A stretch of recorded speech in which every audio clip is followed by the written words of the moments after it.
Welcome to Gospel Tangents, the best source for Mormon history, science, and theology. I'm Rick Bennett. The Mormon History Association is one of the most fun, cordial, inviting places you'll ever find. I'm sad to report that Curt Bench, the owner of Benchmark Books, passed away a couple of weeks ago from a brain aneurysm. Steve Pynakker, the host of Mormon Book Reviews, and I are going to discuss Curt's contributions to Mormon studies, and we'll talk about other historians in the Mormon community that you'll love to find out more about. So check out our conversation. Welcome to Mormon Book Reviews, where an evangelical encounters the restoration. So this is a very special episode. As you can see, we have Rick Bennett as a special guest for a very special episode. I'm not going to call it the 50th episode because I have my book review programs like season 1, episode 10, and then the interviews are just done separately. So this was to be my 50th video. And very few podcasts and YouTube channels actually get to 50 videos. It's only a small percentage. And so it is kind of like a really cool milestone to reach this. And I just want to thank everybody for all the support you've been giving me, because I'm having my channel is really growing very quickly. My subscriber base is really growing very fast. The encouragement and the kind words that you've all said to me has been really awesome. And really, honestly, I can say this, is that if it wasn't for this gentleman, Rick Bennett of Gospel Tangents, who decided, for whatever reason, to take me under his wing and be my friend and help me, and just eagerly wanted to help launch my channel after it had been on for maybe a month. And Rick Bennett, welcome to my show, and thank you so much for everything you've done for me. Oh, thanks, Steve. You're too kind. So I thought, let's just have a little conversation about this period of time, all the things, amazing things that have happened to me. And folks, there's a lot of stuff that have happened off camera that's even more interesting that's happening on camera too. You find things out, people tell you things. It's very interesting to be just drop in this world and then make a ton of friends and find out a lot of different things. But, basically what happened was Rick sent out his newsletter, because I want to watch that last episode. And I just thought, well, I tried to email them one time before and he never heard back from him. So I wasn't really sure if he even got those emails. So I emailed him, and then I said, is this a way to reach you? And he said, yeah. And then I went, whoa, Rick Bennett's talking to me. So I was like, I was unprepared. So I said, well, give me a few days or give me a week. I'll get back to you because there's something I need to tell you. And of course, that intrigued you. So yeah, that was kind of our initial correspondence with each other, was this mystery email I sent you. It's always funny. There's been a couple of times where I got an email like, hey, can I talk to you? And I'm like, sure, talk. Like, what do you want to say? And then they're like, well, I'm not ready yet. I'm like, what do you got to get ready for? Anyway. I think one of those people happened a few times. It's kind of funny. So. And I think you told me one of those people ended up being a guest on my program. So that's pretty wild to think. Yeah. But and then you and I had like a 2.5 hour conversation on the phone. And I even let you talk to my mom. And my mom was like, yeah, I'm a fan of your show. And you're like, what? You're doing something? And so we started talking, and then an hour. And at first, the first 15 minutes or so, I had to convince you that I wasn't evangelical. Like, no, you're not evangelical. You're not. Yeah, you're nice. Exactly. I always like to take pot shots at evangelicals. Oh, I know. Because sometimes they're jerks, but you're the cool one. So I used to be one of those jerks, just so you know.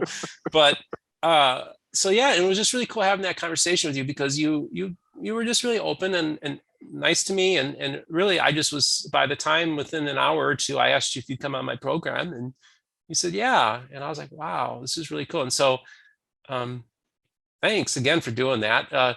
What were your thoughts? Like, did you just think like, who is this guy? And well, he's an evangelical. I mean, before you actually got to talk to me, were you just kind of like, you viewed me with suspicion on some level, I imagine? Well, you say you're an evangelical, that automatically brings suspicion, right? Mm-hmm. Now, when a previous guest of mine, I contacted him on Facebook, and he said, I had to investigate you because I was really suspicious of you. Being people are suspicious of me too. It's funny. So, well, now he's like a big fan and comments on all my stuff because he realized, hey, I like what you're doing, And this is the whole point of this channel. Was I first of all, is primarily going to be secular and scholarly, but also kind of spiritual, because I've had some spiritual episodes as well. And so I'm open to all this stuff. Some people just want to stay in their lanes. I'm not afraid to go into different lanes and stuff like that.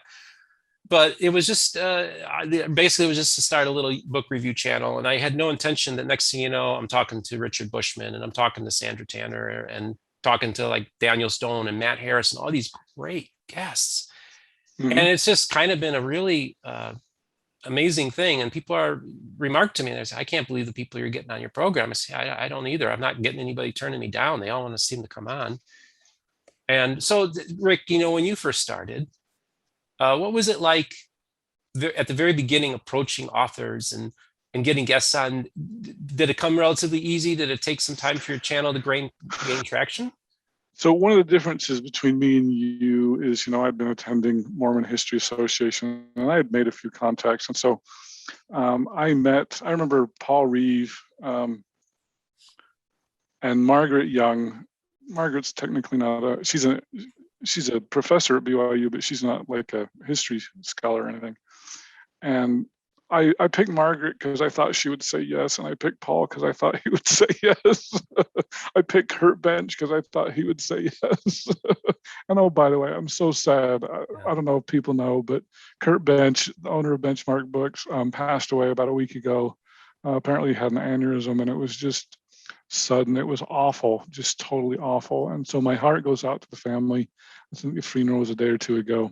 And he is one of the unsung heroes and one of the nicest people you'll ever meet. I mean, you just say Curt Bench's name and a smile comes to your face because he's such a friendly guy. He's friendly to everybody. I don't know anybody that didn't like Curt Bench. I mean, he's just, and if you went to his bookstore and you'd say, hey, I'm looking on a book for this subject or this author, like he knew what you were talking about, and he would go right to the place, and he'd like, I think this is what you want. And the knowledge that he had, so just so vast, because he's been doing his bookstores 25 years old, 30 years old, something like that. And plus he was at Deseret Book before that. The knowledge that we lost when Curt Bench died is just, I remember, what was his name? Darren Perry said when a Native American elder dies, he goes, a library burns. And that's kind of what it is to lose Curt Bench. We've lost, and I think he's kind of an unsung hero. Like everybody knows him, but we've lost a giant in Mormon history. And I'm so sad for his family. But, like I said, going back to your question, I picked Curt because I thought he would say yes.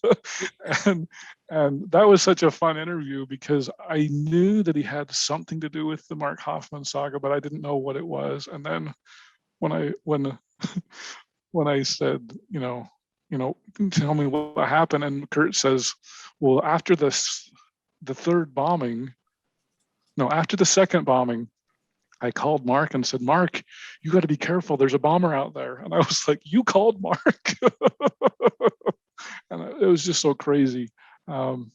So yeah, those first few guests that kind of had a personal acquaintance, I thought they would say yes. And then I started reaching out to strangers. And, I had another friend, Tom Kimball, who's passed away as well. And that's really kind of a strange story. But one of the things that I remember about Tom was he said, once you get in the Mormon historians community, he goes, you will find that everybody is friendly, like everybody.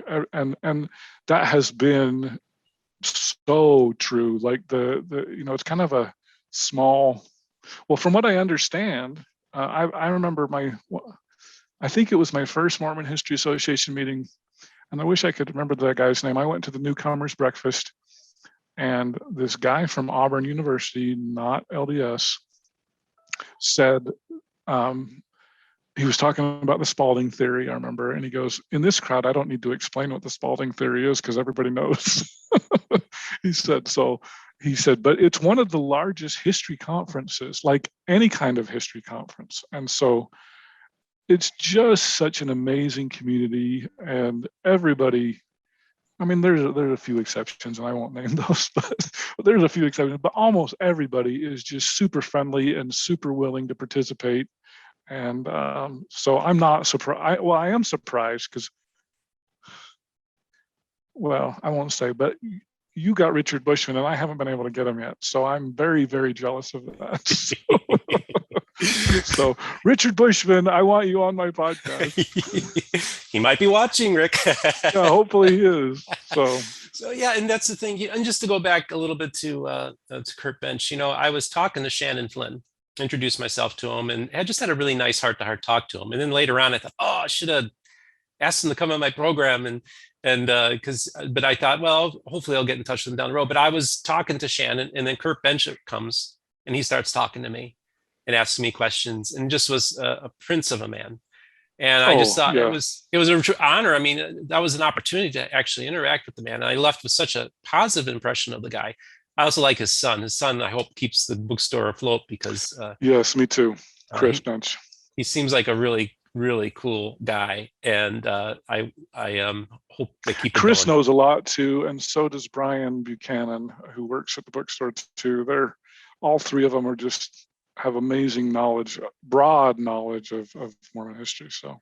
So it was pretty wild going. So basically, you pretty much gave me an ultimatum that I had to come to the Mormon History Association. Like I was planning on doing Sunstone, and I thought, you know what? After just talking to you, and you kept on prodding me, like, oh, that's right, you're not going. Oh, I thought you were going, and all this kind of stuff. And I'm like, okay, you know what? I'm going to do it. And so I was able to book a flight pretty inexpensively, get a pretty decent rate at the hotel. Interacted with Barbara Brown, right? Right. Yeah, of the executive director of the Mormon History Association. She was just wonderful, so accommodating. Yeah, Barbara's awesome. And so I would call her up on her phone and ask her questions, and she was more than happy to, talk with me. And so that was probably one of the best things that ever happened to my channel, was showing up at the MHA. I just remember we're at the hotel lobby, and you were waiting in the hotel lobby while I took a nap. You said, I'll just read a book, and you take a nap, Steve, because you need rest, because you don't have a whole lot, you're not running on a lot of sleep. Yeah, you caught a very early morning flight, I remember. Yes, I did. Yes, and I had to get up real early because I had to fly out of Jacksonville. It was like an hour and a half drive. So Bruce Van Orden is in the lobby, and we were friends on Facebook. He's my next interview, by the way. Oh, I know. Yeah, I'm excited. I'm being sandwiched between these great people. And so I introduced myself, and I said, you know what? I got my business cards up in my hotel room. Give me a little bit. I'll get, I don't know, 15, 20 minutes later, he's down there in the hotel lobby, seeing if I hadn't gotten my card yet from my room. And I said, I'll get it to you. But it was just like, he was really anxious to meet me and talk with me and engage me. And I'll tell you, it was one of my best interviews. Bruce is a really, really great guy. Yeah. And I'm looking forward. He's typical. Yeah. Bruce is typical of the community that you have in Mormon history. So. It really is funny, and I'm looking forward to reading his book and talking about the W.W. Phelps biography. You could tell he just loved that man, and you put a lot of time and energy into this book. So I'm really looking forward to reading it. So Bruce, if you're watching this, I'll be getting to your book soon. And again, I do appreciate calling you a friend. You made it clear that I'm a friend of Steve's, and I always appreciate you calling me a friend, and I consider you a friend as well. So yeah, and then of course I go to Bushman, and he says he's going to come on, and then later that night I talked to Jared Hess of Napoleon Dynamite and of course Murder Among the Mormons, and we talked for about 5 minutes, and he said, "Oh yeah, I really want to come on." Now I haven't heard from Jared, so Jared, if you're listening, or if there's anybody out there, reach out to Jared and tell him, hey, I want you to come on my program. Perhaps you lost my business card. I don't know. But I don't also know you Hollywood types have a tendency to say, yeah. And then, because you're Hollywood, that's, but I'm going to give you the benefit of the doubt, Jared. If you want to come on my program, I'd love to have you talk. Wouldn't you love to have him on your program? Oh, yeah. Jared. Yeah. I don't know Jared very well, but he's a funny guy. So. He seems like a real character, and it's I watched his interview on Mormon Stories, and he's very much like the same person on the interview. He's a very down-to-earth, funny guy. I think he would make for a great interview. So yeah, thanks again for and thanks for your hospitality. I spent some time with you and your family, and attended your home ward in downtown Lehigh, downtown or Lehigh, Utah, and that was quite an experience for me. One you'll never forget. That's right. Like I told somebody in one of my previous interviews, Tony Fieldson, I said, yeah, I was attending the service and it was so quiet. And one of the first thoughts that ran through my mind is, these people could use a cup of coffee. Well, I'm glad I got you to wear a Gospel Tangents tie too. So Yes. That photo on the very first episode of the interview that was taken in your living room it matched my shirt perfectly. So thanks again for the tie. It was really, really cool. Yep. And then, so, just having all these different guests, and then I was, that was really cool, but I didn't really know how evangelicals were going to respond to me and my channel. I know there are some particular ones that are going to have a problem or do have a problem with my channel because I'm not proselytizing. I'm not saying, oh, you're going to hell. I just literally want to have a genuine adult conversations with people. And so I have had some positive interactions with evangelicals who were Mormons and then converted to evangelicalism. It's like they get it. Mm-hmm. And so you're talking about the jerk evangelicals that I keep talking about. Yeah. So I keep poking in the eye. Yeah. Well, and there is a particular brand of evangelicalism it's kind of a bizarre brand because like the Calvinist. Now, I used to be a Calvinist. Like I like to tell people, I used to be a Calvinist and then I found Jesus. But I understand their worldview. But the problem that I have with Calvinists is that they're all about winning debates and winning arguments and proving points. And I don't know what purpose it serves. If we're all predestined anyhow, what difference does it make if you win a debate? Right. It's like we had no say in the matter about the decisions we made to attend what church we're going to be born into or be baptized into. So it's like a really strange paradox. I used to be really good at winning arguments too, but I don't really know what purpose it serves, other than I think it just makes them feel personally better about themselves. That, I proved my point and I beat that Mormon. And it's like, I don't know, see what any other purpose there would be to what they're doing. Yeah, I mean, I totally get it. But I used to bash, I used to Bible bash with them, but I've learned that's not the way. That's not the way. That's right. Having these kind of conversations is so important. And so it's been generally positive. Now I have had one person badger me a little bit. I'm really going to reach out. I'm trying to reach out to him because he is questioning my evangelical bona fides. And I'm just like, I still don't understand like where he's coming from because it seems like I can't give him the right answer. It's like I have to give him a specific answer. And I almost feel like if I was calling myself a fundamentalist Christian, he would have a point. I'm certainly not fundamentalist, but within the broad scope of evangelicalism, I certainly fall in the category. And I guess because of the interactions that I'm having, and I'm not trying to proselytize, I guess I could be considered on the progressive spectrum of the movement. But then to put everything in perspective, when I was at the MHA, I'm walking around and I thought, I'm to the right of about 80 to 90% of the people here at the MHA. So how do I really can't be categorized. I'm kind of libertarian, so I'm kind of progressive in some areas and kind of conservative in other areas. But I actually think because I have this libertarian mindset, I'm able to have a good balance so that I can talk to both sides better. So yeah. I don't know what to say to that. that's the only thing I can think of. And I'm just an odd duck. I accept that as well. So, but yeah, so that I just wanted to say that, when I started watching your program, probably about 3 or 4 years ago, I started, I think, watching your program and maybe Mormon Stories at about the same time. And one of the things that was so helpful to me was that, so all I have is book knowledge. I never really interacted with LDS people. Matter of fact, the first time I interacted with somebody was last fall on Reddit. And so one of the things that was very helpful, though, was by watching your program, is I understood the culture better.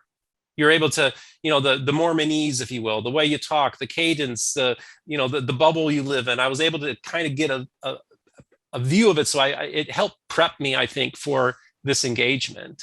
So I want to thank you for doing that, because I think you really do show a really great you give the full spectrum of the restoration like I do, and you bring on interesting people. And I just want to I just acknowledge that you played a major role in me getting to know Mormons on a personal level, via your show. That's just what I do. It's like a fish that you swim in. You don't even know, is there water around me, really? Yeah, that's right. Yeah, and it is different. Like,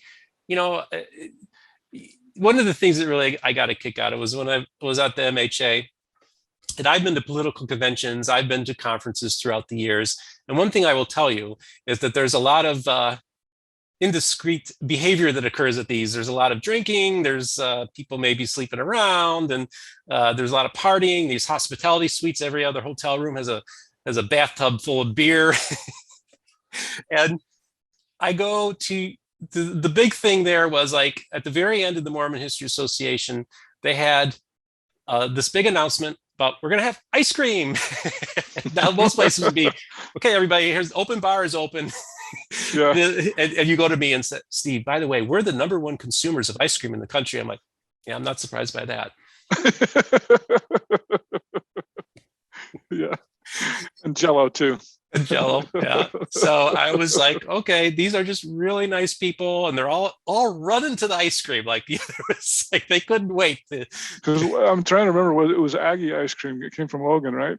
Yeah, it came from this. Because Logan and Provo have a big rivalry, and even Ogden. I got to throw in Ogden in there. We got Raptor Ripple, which, if you've never been to see an Ogden Raptors baseball game and you've missed the Raptor Ripple, it's very undersold. So as far as ice cream in Ogden, you got Aggie ice cream in Logan. You got, I'm trying to remember what it's called in Provo.